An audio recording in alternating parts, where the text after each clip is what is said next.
time. I just read a really good Substack, and it's called Why Creative Women Don't Finish or Even Start the Art Courses They Bought Online. I thought this would be brilliant because we've all bought courses and not finished them, haven't we? I've got cupboards full of them. I'm still buying courses and not finishing them. And you know what? I'm not even sorry about it. I was going to say that. Do you worry if you don't finish it?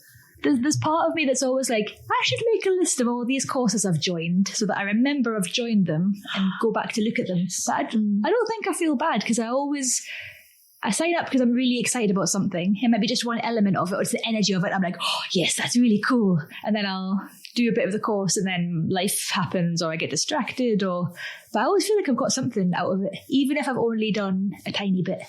Yeah, me too. I've signed up for courses and not finished them, but I've done enough of them that I felt, yes, it's kind of, I was going to say quenched the itch. That's not right, is it? You're mixing your arms.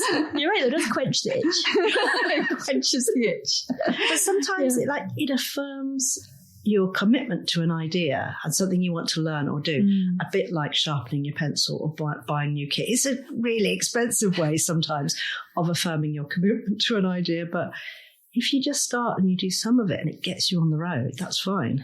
I did that really brilliant Menexi Stewart SEO one, and it was a brilliant course, but I kind of watched it quite quickly, just taking off the stuff that was quick and easy for me to understand, and did that, and then never looked back at the course. But it felt worthwhile. I felt like I'd skimmed off what I was capable of doing there and then. I put it into action. It seems to be working good. That's all you need. Yeah. It seems fine. I didn't want to dig any deeper than that. I didn't want to hurt my brain too much. I got what I wanted. Yeah. Sometimes it's like, they're a cheerleader. I mean, Ashka is, I think for three of us, she's a cheerleader in that sense. I signed up for, it said, a year of content in one day. Did you do it? Well, I think I did what Helen said. I creamed the bits off the top, but it was great because I worked out a strategy. It kick-started me into doing something instead of being overwhelmed. And she was like, yeah, it was good. I didn't do it all, but it's all there and I will go back to it. Famous last words. Do you go back to half-finished courses ever? I do. I think it's like favourite books. I have favourite courses.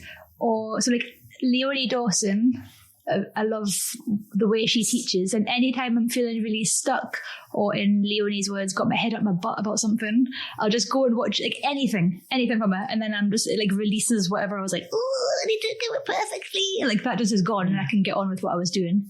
Oh, so I think I might need a Leonie bit of advice. Yeah, but I've never completed, I don't think I've ever completed a course. Ever.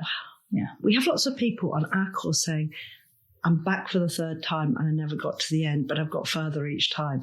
And that's kind of the perfect course, really. And it's a nice recommendation for us that someone says, I will keep coming back to you, because that's just what you're saying about Leonie. If there's a kind of touchstone for your life, someone who'll connect you back into your intentions just by being in their orbit, if we're that to someone. Also, it's a good place to meet other people who want to do what you're doing as well. The community around that course might be brilliant and make friends. You became friends with Leonie from doing her course, didn't you? We're going to hang out next week in real life.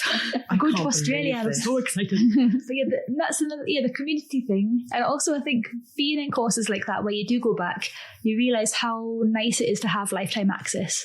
Yes. And before we started this podcast, Helen was like, I don't want it to be a sales pitch, and it's not. But the reason we do the lifetime access thing is because of that, because we'd all done courses and had that experience where you think, oh, I'm ready, I've got some time, I'm going to learn that thing now. And you go to log in, it's like, access expired. You have to pay another £600 to see the thing. And that just gave me the ick a lot. Never wanted to do that to people. No, it seems so unfair. And those communities have sort of built friendships, even though we're not 100% comfortable about staying on Facebook.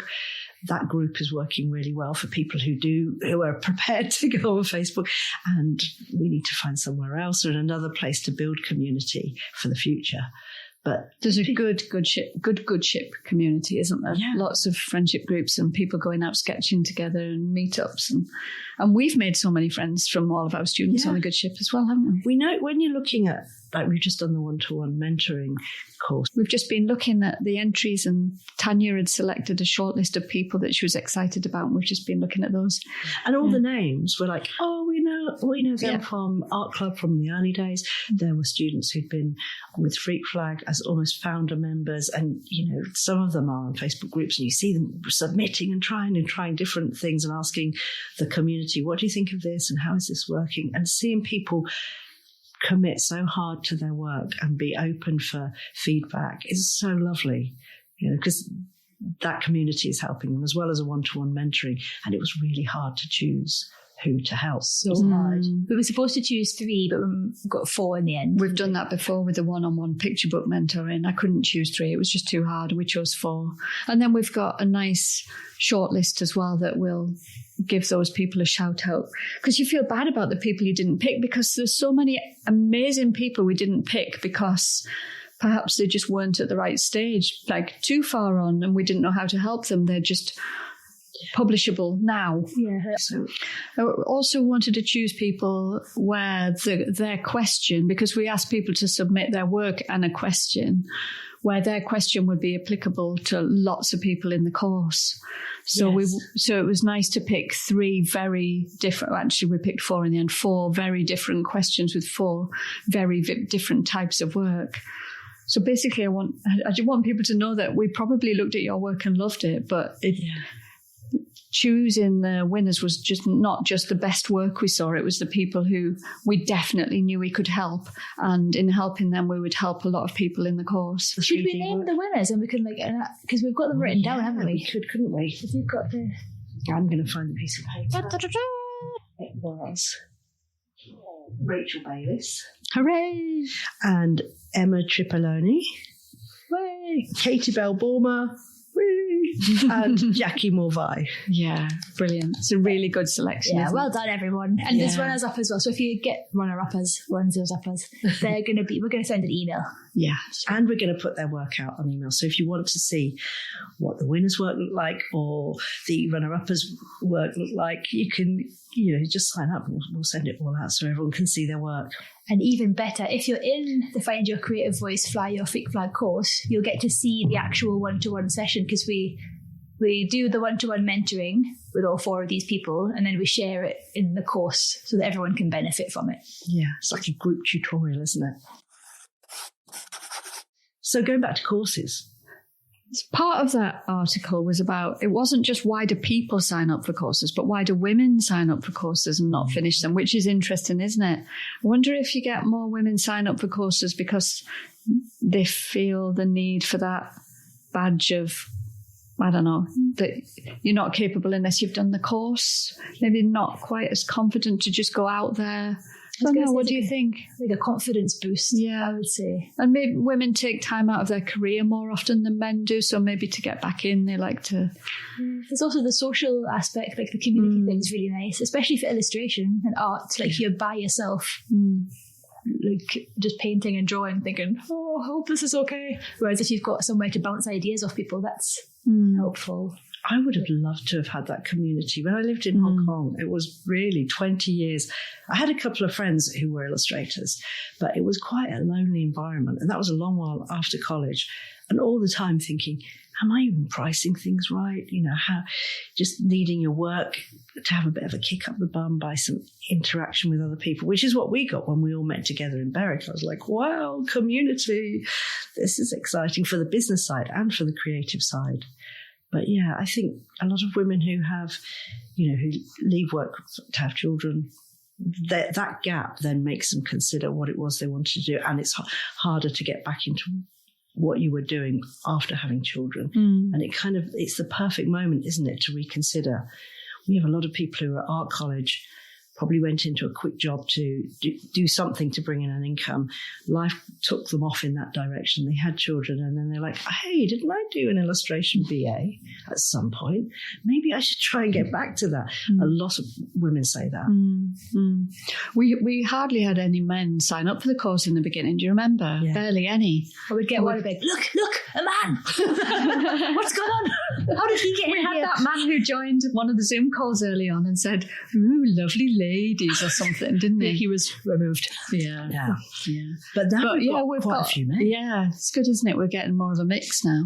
Yeah, it's nice. And it's nice to see how weirdly, the work is slightly different. You can see different concerns coming through in male illustrators and female illustrators.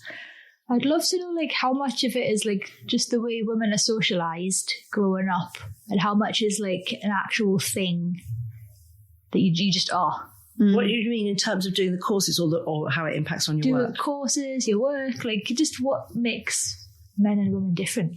I don't know, it's fascinating. Because, I mean, illustration courses, as I remember them, were at least 50% male, 50% female, possibly more male than female. But now I think the numbers seem to have changed a lot. It seems a more female-dominated career, but I don't know whether that's because we're looking at it quite often through the prism of picture book world. Picture books is definitely... There are a lot more women making picture books, but proportionally a lot more men getting the attention and winning the prizes. Oh, that's a whole podcast in its own. There was a brilliant post about that, wasn't it? It was so good, wasn't it? I'll link who started that chat on Instagram. It was on the Orange Beak Instagram, but she'd shared it from somewhere else. Okay. And I've forgotten the name of the person, but we'll put that underneath the podcast. But that was a brilliant chat, really good chat about the possible reasons why within picture books, the very few men that they are get a lot of attention and win a lot of prizes. Yeah. Really interesting chat. And also, no one really knows what the fees are like and whether there is equality in fees. I would love to know.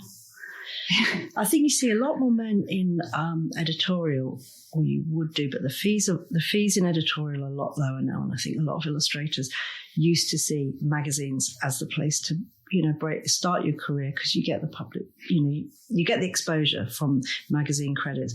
But now the fees are low. It's not a living wage kind of activity. You've got to mix it in with other stuff. So you see a lot of men in working in design areas, illustration for design, illustration for packaging. I think you do get your name out there as an illustrator by doing editorial now, because printed media doesn't get it. There are magazines and don't have the distribution they used to have. I don't know whether even it's a bit of experience, but you probably don't get the, what's the word?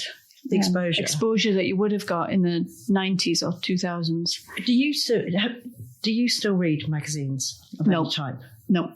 Do you, Katie, any print magazines? Nope. But I was at Cameron's granny's house and she had a People's Friend magazine. And I was like, oh, these are really not interesting, like interesting in a bad way, illustrations. I was like, I wonder who these are by. And there was no credit for any of the illustrations, but it turns out they were all AI. Yeah. And I felt a bit sick for like a week after that, because I was like, People's Friend used to be like watercolours and quaint old lady images, and now it's just like an AI generated thing of a snow-capped Swiss chalets. Yeah, chalets. If they went straight to AI that quickly, imagine what their fees would have been prior to that. It's probably like 15 quid for an illustration. So they're already saving like 20 quid by using AI. Do you buy any magazines, Tanya? No, I don't think I do. Neither. No, we do. Actually, we do have, Jerry buys a printmaking magazine. It's called Pressing Matters. He loves it. He loves that magazine. He reads it in bed. Yeah, monthly. So where do you see illustrators with credits? Presumably, I mean, I see it in The Guardian, and I'll check the credits. Digital online newspapers. When I buy a paperback, I'll often, if it's got an illustration, I'll look and see who it is. I like reading Creative Boom online, and they often feature illustrators, but that's more like about illustration, talking about the illustrator. It's not like an article. So you're right, really. The old world of editorial being a free calling card doesn't really happen anymore. I was reading an old illustration that was like the fundamentals of illustration book, and it was like, you must be in an annual. And I was like, I don't remember the last time I saw it. Do they still exist? I don't know they exist anymore. This would lead us to our next podcast. The question sent in from Emily, who said, how do you find clients? And she said, using annuals and things like that. So let's talk about that on the next one, because this is really interesting. Where have all the obvious places gone where illustrators' names get seen? That's good. We'll talk about that next week, shall we? Okay. Yeah. All right then. Okay. Bye-bye. Bye. Bye.